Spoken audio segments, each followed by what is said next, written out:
connects to 3 or 4 inch drain pipe. This is a NDS pop-up drainage emitter.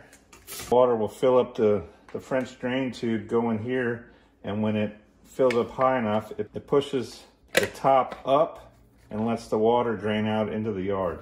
When the water subsides, the top goes back down. It doesn't allow any leaves or anything to get in the end of your drain.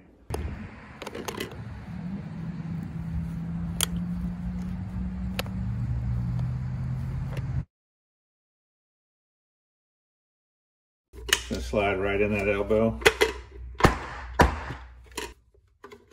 Those 2 little tabs are see how they push down?